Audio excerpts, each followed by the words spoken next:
Hey YouTube, Johnny here, back for another OTC review, and this time we are going to be reviewing Prince Albert pipe tobacco, not to be confused with Prince Albert the piercing, which I will not be reviewing today. Prince Albert's probably one of the most known OTC blends. It's been around for a long time. It was actually introduced by R.J. Reynolds Tobacco Company in 1907, and so that makes it 105 years old this year. It's actually bought by John Middleton Company, I think, in the mid 80s, and so that's who makes it today. It is a crimp cut burley blend.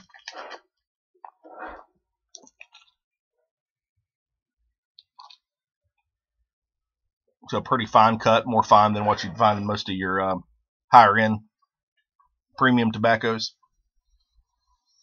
The pouch note is very sweet. It's very sweet tobacco. It doesn't, it still smells like tobacco. It doesn't smell like a whole lot of casing or topping, but it's a much sweeter smell than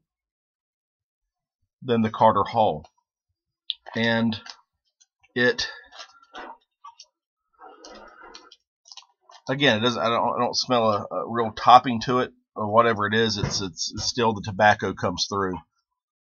Again, like I was saying, a good history to it. In fact, recently a lady, she was, I guess they were tearing down a house, and they found where somebody had stored, it was a few dozen tins of Prince Albert from probably the 19-teens, 1920s, were in the wall of the house, all sealed, just like the day they were put in. And she sold those to a lot of the pipe tobacco users on Reddit, and she sold them out really quick. I think she only sold them for like $20 a tin, which I thought was for what she had. I don't know if she knew what she had. I think she probably should have gotten quite a bit more for it. But the tobacco is a very, again, mild tasting burley.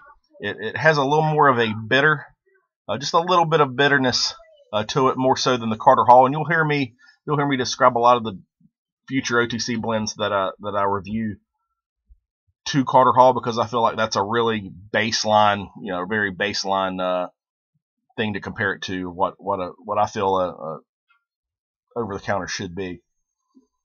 So a little bitter, but not in a unpleasant way.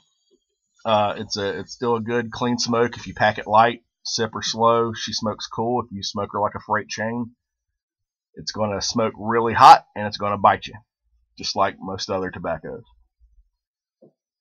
And with the finer cut, obviously, it's even slower that you need to smoke it, because it's going to burn hotter just naturally, just because the tobacco isn't very long.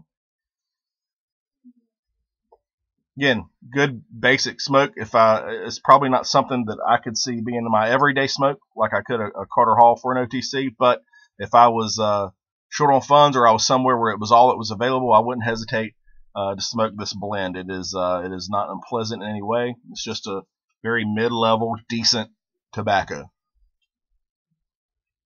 So, again, if you haven't tried it, try it out.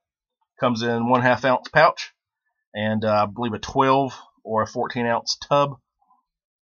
It may still somewhere come in the can anymore, but I don't think so. Again, if you have Prince Albert in a can, let them out. Let the man breathe, for God's sake. Other than that, y'all have a good one. Probably I need to spend a little more time. The next one I'm going to do is Paladin Black Cherry, and probably spend a little more time with that over the next day or so, and I'll be doing a review on that. Stay tuned. If you haven't heard of it, definitely check it out. The smell, oh, wow.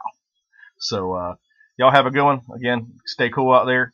I hope you have a good pre-4th of July rest of your weekend, and we'll talk at you later. Bye.